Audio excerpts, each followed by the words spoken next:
Hello students, welcome. आज का जो हमारा लेक्चर रहेगा उसमें हम टॉपिक कवर करेंगे president of India, function and power, है ना। जो हमारे भारत के राष्ट्रपति जी हैं उनके बारे में हम डिटेलिंग देखेंगे कि हमारे कॉन्स्टिट्यूशन में क्या क्या उनके बारे में दिया गया है। तो प्रेसिडेंट कौन होते हैं, सबसे पहले यही समझ लेते हैं। तो Indian president is the head of the state and first citizen of India. Bharat के जो राष्ट्रपति होते हैं वो इंडिया के हेड होते हैं, ठीक है, कॉन्स्टिट्यूशनल हेड होते हैं और उनको फर्स्ट सिटीजन ऑफ इंडिया बोला जाता है।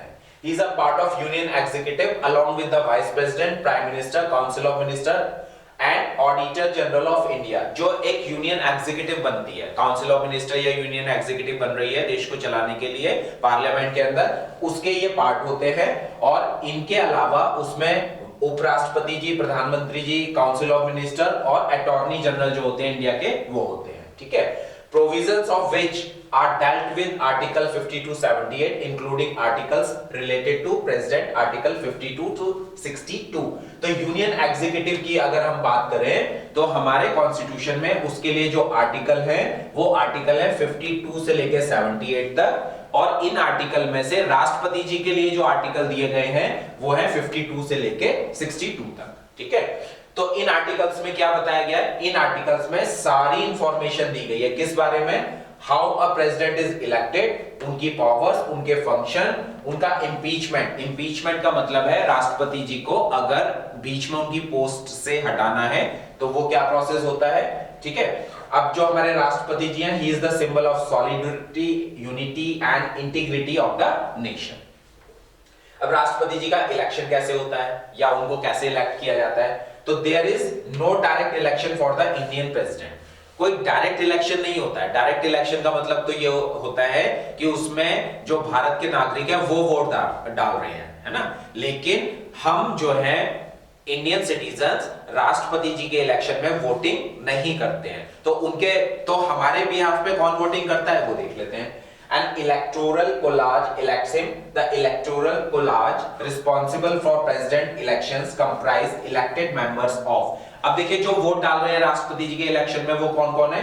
लोकसभा राज्यसभा के मेंबर हो गए, member of parliament, legislative assembly of the states, जितनी भी विधानसभाएं हैं चाहे वो क्या कहते हैं राज्यों की हो या यूनियन टेरिटरी की हो, ये सभी मेंबर्स मतलब एमएलए और member of parliament and MLA, member of legislative assembly, ये सभी लोग भारत के राष्ट्रपति जी के लिए वोटिंग करते हैं, ठीक है। नाउ राष्ट्रपति जी के इलेक्शन में कौन पार्टिसिपेट नहीं करता? तो वो लोग पार्टिसिपेट नहीं करेंगे, वो मेंबर पार्टिसिपेट नहीं करेंगे जिनको राष्ट्रपति जी ने नॉमिनेट किया है। वो कौन कौन है? लोकसभा में 2 मेंबर को ये नॉमिनेट करते हैं, राज्यसभा में 12 मेंबर को नॉमिनेट करते हैं, है ना। फिर स्टेट लेजिस्लेटिव असेंबली में भी नॉमिनेटेड मेंबर्स होते हैं गवर्नर के द्वारा वो, और member of legislative councils both elected and nominated. Legislative council मतलब विधान परिषद, वो वोटिंग नहीं करते, एंड यूनियन टेरिटरी के जो नॉमिनेटेड मेंबर होते हैं वो वोटिंग नहीं करते हैं। तो विधानसभा के अंदर, राज्यसभा के अंदर, लोकसभा के अंदर जो भी नॉमिनेटेड मेंबर हैं और साथ में जहां जहां विधान परिषद है ना, तो ये सारे मेंबर राष्ट्रपति जी के इलेक्शन में पार्टिसिपेट नहीं करते हैं।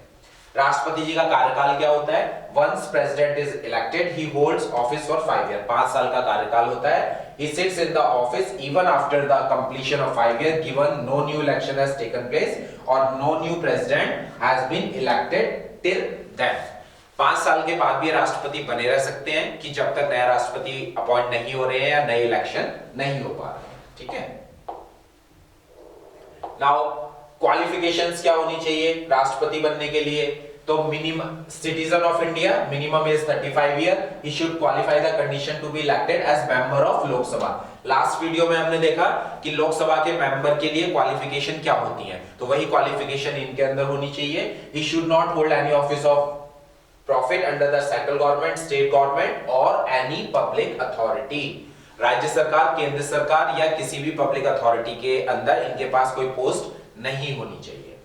कंडीशंस क्या है इनके ऑफिस की? कंडीशन ये है कि ये लोकसभा राज्यसभा के मेंबर नहीं होने चाहिए। अगर मेंबर हैं और राष्ट्रपति के इलेक्शन में खड़े होते हैं, जीत जाते हैं, तो इनको राष्ट्रपति की पोस्ट संभालने से पहले अपनी मेंबरशिप से क्या देना पड़ेगा? रेजिग्नेशन देना पड़ेगा, ठीक है।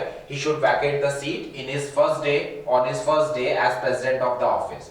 He should not hold any office of profit, ठीक है। इनको रहने के लिए राष्ट्रपति भवन मिलता है, जिसके लिए इनको किसी भी तरह का रेंट नहीं देना पड़ता। पार्लियामेंट इनके अमॉलमेंट्स, अलाउंसेस और प्रिविलेजेस डिसाइड करता है कि कितनी सैलरी और अलाउंसेस ये सब दिया जाएगा। जब एक बार ये पोस्ट संभाल लेते हैं तो parliament can not diminish his emolument and allowances during his term of office. जब तक वो 5 साल के लिए राष्ट्रपति रहेंगे, पार्लियामेंट उनके अलाउंसेस, अमॉलमेंट्स इनको कम नहीं कर सकता। He is given immunity from any criminal proceeding even in respect of his personal act. Arrest or imprisonment of the parliament cannot take place. Criminal proceeding है, सिविल कोई प्रोसीडिंग है, तो उसमें इनको जब तक ये व्यक्ति पोस्ट पे है, राष्ट्रपति जी की पोस्ट पे, तो इनको अरेस्ट नहीं किया जा सकता है। लेकिन अगर कोर्ट को इनके अगेंस्ट कोई सिविल प्रोसीडिंग चलानी है तो कोर्ट की तरफ से इनको पहले 2 महीने का प्रायर नोटिस भेजा जाएगा, उसके बाद ही इनके अगेंस्ट केस चलाया जा सकता है या प्रोसीडिंग चलाई जा सकती है। ठीक है। फंक्शंस की अगर हम बात करें तो पहले फंक्शन में हम देख लेते हैं, पावर फंक्शन में एग्जीक्यूटिव पावर्स क्या है इनके पास। ठीक है। For every executive action that the Indian government takes is to be taken in his name. कोई भी एग्जीक्यूटिव एक्शन लिया जाता है इंडियन गवर्नमेंट के द्वारा तो बेसिकली वो राष्ट्रपति जी के सिग्नेचर से ही लिया जाता है। ठीक है। ही मे और may not makes rule to simplify the transaction of business of the central government।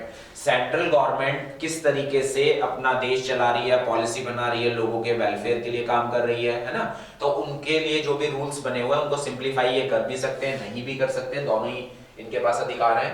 ये अटॉर्नी जनरल ऑफ इंडिया को अपॉइंट करते हैं। इसके अलावा controller and auditor general of India, chief election commissioner, other election commissioners, chairman and member of the union public service commission, state governors, finance commission of India, its chairman and member, इन सब का जो appointment होता है वो राष्ट्रपति जी के signature से होता है। ठीक है।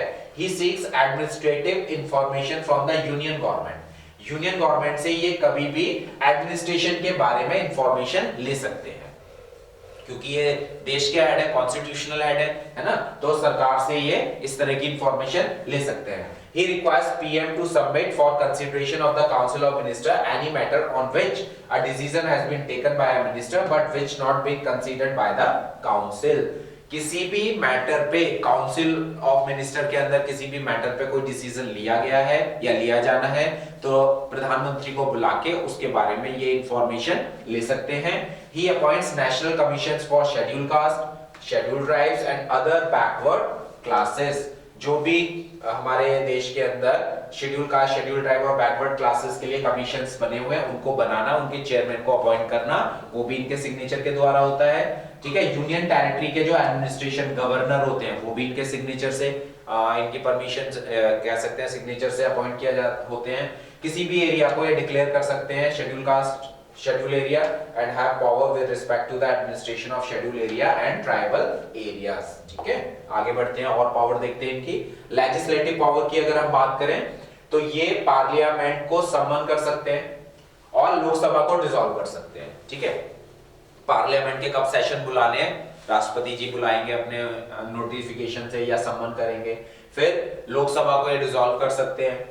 ये लोकसभा राज्यसभा की जॉइंट सिटिंग को सम्मन कर सकते हैं, बुला सकते हैं कि लोकसभा राज्यसभा के बीच में कभी भी डेडलॉक है तो उस डेडलॉक को खत्म करने के लिए ये जॉइंट सेशन बुला सकते हैं। अदरवाइज जॉइंट सेशन का कॉन्सेप्ट हमारे कॉन्स्टिट्यूशन में नहीं है, सिर्फ डेडलॉक के केस में ही राष्ट्रपति जी लोकसभा और राज्यसभा का जॉइंट सेशन बुला सकते हैं। ठीक है।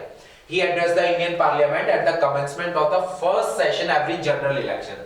जब भी हमारे देश में जनरल इलेक्शन होते हैं, नई लोकसभा का गठन होता है, तो उसका जो पहला दिन होता है या पहला सेशन होता है उस टाइम ये इंडियन पार्लियामेंट को एड्रेस करते हैं। स्पीकर, डिप्टी स्पीकर लोकसभा हो गए, चेयरमैन और डिप्टी चेयरमैन राज्यसभा हो गए, उनका अपॉइंटमेंट भी राष्ट्रपति जी के द्वारा किया जाता है। 12 मेंबर को ये राज्यसभा में नॉमिनेट करते हैं। 2 members of Lok Sabha from Anglo Indian community को ये पहले 2 मेंबर एंग्लो इंडियन कम्युनिटी से नॉमिनेट करते थे, लेकिन कॉन्स्टिट्यूशन में जब 104th अमेंडमेंट हुआ तो ये हटा दिया गया, ये 2 सीट्स खत्म कर दी गई है ना। तो अब एंग्लो इंडियंस के लिए हमारे पार्लियामेंट में कोई सीट रिजर्व नहीं है।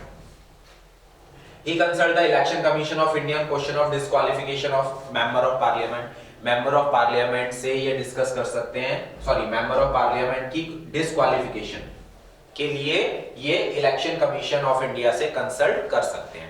मान लीजिए कोई व्यक्ति मेंबर ऑफ पार्लियामेंट बन गया लेकिन जो प्रिस्क्राइब्ड क्वालिफिकेशन है उनको वो फुलफिल बाय चांस नहीं कर रहा है, तो उसके डिस्क्वालिफिकेशन के लिए ये इलेक्शन कमीशन से डिस्कस कंसल्ट कर सकते हैं, है ना।